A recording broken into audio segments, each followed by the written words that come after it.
They say every school keeps its own secrets.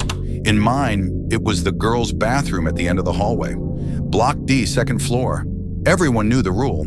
Never go there after 5 p.m. But I was new. I didn't believe in ghost stories. So when the final bell rang and the corridors were silent, I went in. Lights were flickering.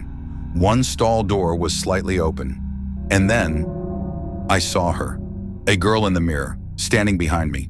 I turned around. No one. My heart froze. I stared into the mirror again. She was still there, pale, wet, her eyes locked onto mine, and her lips moved. "Why did you come?" I ran.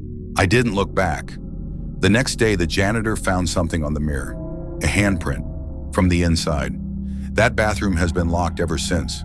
But sometimes, when you're walking past it after dark, you can still hear the tap dripping and someone whispering, "Help me."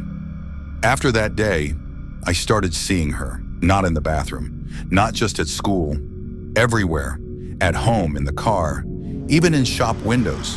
Whenever I looked into a reflection, she was there, standing just behind me, staring.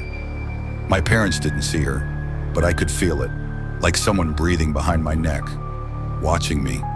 Every night I covered the mirrors in my room, but even on my phone screen, she'd appear, just for a second, enough to freeze my blood. One night I had a dream. She was standing in the school bathroom crying, her mouth open but no sound came out. Then she wrote something on the fogged mirror, 2 words, "Find me?" The next day I searched, old library files, gossip forums. I found a name, a girl who vanished, in that same bathroom, 23 years ago. No one ever found her body, but they say she was pregnant and shamed by her family. That bathroom was the last place anyone saw her. Now I know, she isn't haunting me. She's trapped, and she's asking for help. I had to go back, to that bathroom, to the place where Lara Swati Aram disappeared. It was locked. But that night, I found the janitor's keys, and I went in, alone. The mirror was dusty, cracked. I turned off the light, and in the dark, she appeared, standing inside the mirror. This time she wasn't crying, she was smiling. On the mirror, a message appeared, like written by an invisible finger. Under the floor. I lifted the tile beneath the sink. Inside was a box, wrapped in plastic. Inside, a school uniform, a student ID card, and bones. The police confirmed it. Lara Swati Aram had never left the school. She had died there, alone, forgotten. The bathroom has been sealed permanently now, but every year on the anniversary of her disappearance, the mirror fogs up, and if you're quiet enough, you can still hear her voice. I go to a pretty normal high school. At least I thought it was, until I got detention one Friday afternoon. My punishment, clean out an old classroom that hadn't been used in years. Classroom C13. The vice principal handed me a rusty key and pointed down the hallway I had never even walked through. C13 is at the very end, he said. No one else was in the corridor. It smelled musty, like the air hadn't moved in decades. I opened the door, and it creaked like something out of a horror movie. Inside was a perfectly preserved classroom. Desks untouched, chalk still on the board. But there was a mirror in the back, a full-body mirror in a classroom, and something about it felt wrong. As I began sweeping, I kept hearing soft tapping sounds. Tick, tick, tick. I turned around. Nothing. Then I looked at the mirror. In it, I saw an extra desk, one that didn't exist in the real room. And sitting at that desk was a girl.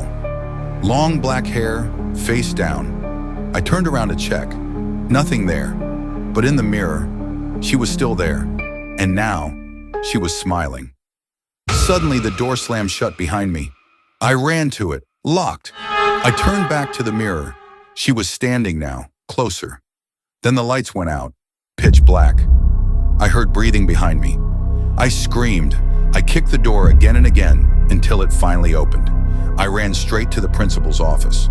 When I told him what happened, he turned pale. told them not to use that room again," he whispered.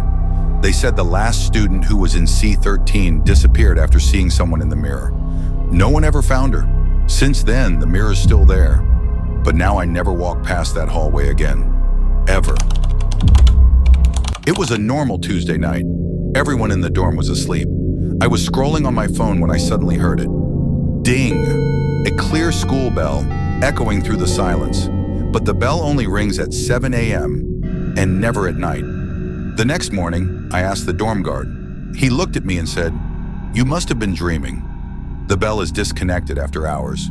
But I know what I heard. I stayed up again. This time I had my phone ready.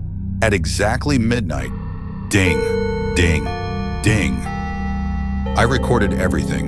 When I checked the video, the sound was there, but also a faint voice whispering in the background, "Help me, find me." The voice in the video seemed to come from the main hall, so I did the stupidest thing I've ever done. I went there, midnight, alone. The main hall was dark and freezing. Suddenly I saw it. The old bronze bell in the hallway began moving, back and forth, slowly at first, then faster. No ropes, no wind. And right under it, a girl in a white uniform staring up at it. I ran. I didn't stop until I was back in my room, out of breath. The next day, I showed the video to my teacher.